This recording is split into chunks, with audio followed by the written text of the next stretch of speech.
ओम नमः शिवाय। अध्याय 12 मोक्षदायक पुण्य क्षेत्रों का वर्णन।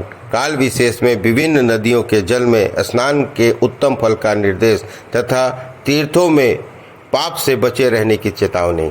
सूत जी बोले, विद्वान और बुद्धिमान महर्षियों, मोक्षदायक शिव क्षेत्रों का वर्णन सुनो। तत्पश्चात मैं लोक रक्षा के लिए शिव संबंधी आगमों का वर्णन करूंगा। पर्वत, वन, कानकों सहित इस पृथ्वी का विस्तार 50 करोड़ योजन है। भगवान शिव की आज्ञा से पृथ्वी संपूर्ण जगत को धारण करके स्थित है। भगवान शिव ने भूतल पर विभिन्न स्थानों में अनेक वहाँ के निवासियों को कृपापूर्वक मोक्ष देने के लिए शिव क्षेत्र का निर्माण किया है। कुछ क्षेत्र ऐसे हैं जिन्हें देवताओं और ऋषियों ने अपना वास स्थान बनाकर अनुग्रहित किया है, इसलिए इसमें तीर्थत्व प्रकट हो गया है। तथा अन्य बहुत से तीर्थ क्षेत्र ऐसे हैं जो लोगों की रक्षा के लिए स्वयं प्रादुर्भूत हुए हैं। तीर्थ एवं और क्षेत्र में जाने पर मनुष्य को सदा स्नान, दान और जप आदि करना चाहिए, अन्यथा वह रोग, दरिद्रता और मुक्ता आदि दोषों का भागी होता है। जो मनुष्य इस भारतवर्ष के भीतर मृत्यु को प्राप्त होता है, वह अपने पुण्य के फल से ब्रह्मलोक में वास करके पुण्याक्षय के पश्चात पुनः मनुष्य योनि में जन्म लेता है। पापी मनुष्य पाप करके दुर्गति को प्राप्त करता है। ब्राह्मणों, पुण्य क्षेत्र के में पाप कर्म किया जाए तो वह और भी दृढ़ हो जाता है। अतः पुण्य क्षेत्र में निवास करते समय सूक्ष्म अथवा थोड़ा सा भी पाप न करें। सिंधु और सतलुज नदी के तट पर बहुत से पुण्य क्षेत्र हैं। सरस्वती नदी परम पवित्र और 60 मुख वाली कही गई है, अर्थात इसकी 60 धाराएं हैं। विद्वान पुरुष सरस्वती के उन धाराओं के तट पर निवास करें जो वह क्रमशः ब्रह्म पद को प्राप्त पा लेता है। हिमालय पर्वत से निकली हुई पुण्य सलीला गंगा 100 मुख वाली नदी है। इसके तट पर काशी, प्रयाग आदि अनेक पुण्य क्षेत्र हैं, जहाँ मकर राशि के सूर्य होने पर गंगा की तटभूमि पहले से भी अधिक प्रशस्त और पुण्यदायक हो जाती है। सोनभद्र नदी की 10 धाराएं हैं। वह बृहस्पति के मकर राशि में आने पर अत्यंत पवित्र और अभीष्ट फल देने वाला हो जाता है। उस समय वहाँ स्नान और उपवास करने के विनायक पद की प्राप्ति होती है। पूर्ण सलीला महान नदी नर्मदा के 24 मुख स्रोत हैं। इसमें ध्यान और स्नान तथा उसके तट पर निवास करने से मनुष्य को वैष्णव पद की प्राप्ति होती है। तमसा के 12, रेवा के 10 मुख हैं।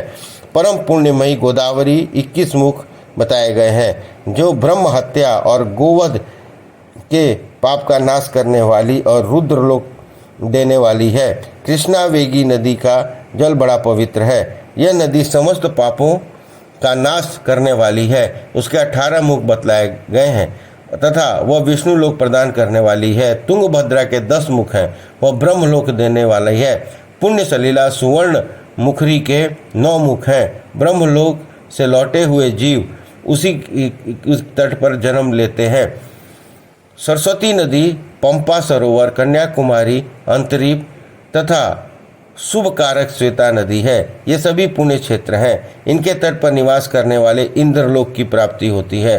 सह पर्वत से निकली हुई महानदी कावेरी परम पुण्यमयी है। उसके 27 मुख हैं। वह संपूर्ण अभीष्ट वस्तुओं को देने वाली है। उसके तट स्वर्गलोक की प्राप्ति कराने वाला तथा ब्रह्मा और विष्णु का पद देने वाला है। कावेरी के जो तट शैव क्षेत्र के अंतर्गत है, वे अभीष्ट फल देने के साथ ही शिवलोक प्रदान करने वाले भी हैं।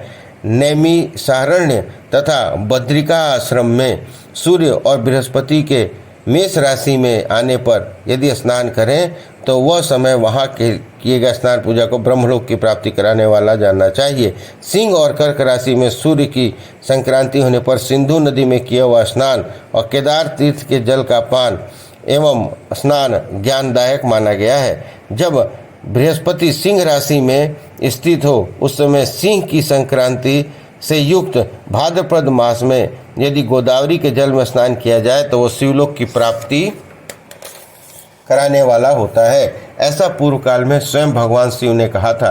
जब सूर्य और बृहस्पति कन्या राशि में स्थित हो तब यमुना और सोनभद्र में स्नान करें। वह स्थान धर्मराज तथा गणेश जी के लोकों में महान भोग प्रदान कराने वाला होता है। वह महर्षियों की मान्यता है। जब सूर्य और बृहस्पति तुला राशि में स्थित हो उस समय कावेरी नदी में स्नान करें। यह स्नान भगवान विष्णु के वचन की महिमा से संपूर्ण अभीष्ट वस्तु को देने वाला माना गया है। जब सूर्य और बृहस्पति वृश्चिक राशि पर आ जाए तब मार्गशीर्ष अगहन के महीने में नर्मदा में स्नान करने से श्री विष्णु लोक की प्राप्ति होती है।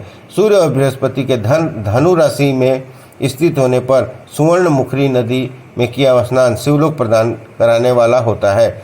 जैसा कि ब्रह्मा जी का वचन है, जब सूर्य और बृहस्पति मकर राशि में स्थित हो उस समय माघ मास में गंगा जी के जल से स्नान करना चाहिए। ब्रह्मा जी का कथन है कि वह स्नान शिवलोक की प्राप्ति कराने वाला होता है। शिवलोक के पश्चात ब्रह्मा और विष्णु स्थानों में सुख भोगने पर अंत में मनुष्य को ज्ञान की प्राप्ति हो जाती है। माघ मास में तथा सूर्य के कुंभ राशि में स्थित होने पर फागुन मास में गंगा जी के तट पर किया हुआ श्राद्ध, पिंडदान अथवा तिलोक दलक दान पिता और नाना दोनों कुलों के पितरों को अनेक पीढ़ियों तक उद्धार करने वाला माना गया है।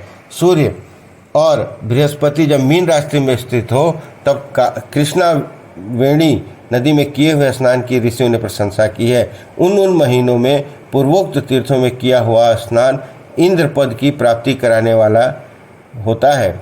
विद्वान पुरुष गंगा और कावेरी नदी का आश्रय लेकर तीर्थवास करें। ऐसा करने से तत्काल किए हुए पाप निश्चय ही नाश हो जाता है। रुद्रलोक प्रदान करने वाले बहुत से क्षेत्र हैं। ताम्रपाणी, वेगवती ये दोनों नदियां ब्रह्मलोक के प्राप्ति रूप फल देने वाली हैं। ये दोनों के तट पर कितने ही स्वर्गदायक क्षेत्र हैं। इन दोनों के मध्य में बहुत से पुण्य प्रदेश हैं। वहाँ निवास करने वाला विद्वान पुरुष वैसे फल का भागी होता है। सदाचार, उत्तम वृत्ति, सद्भावना के साथ मन में दया भाव रखते हुए विद्वान पुरुष को तीर्थ में निवास करना चाहिए, अन्यथा उसका फल नहीं मिलता।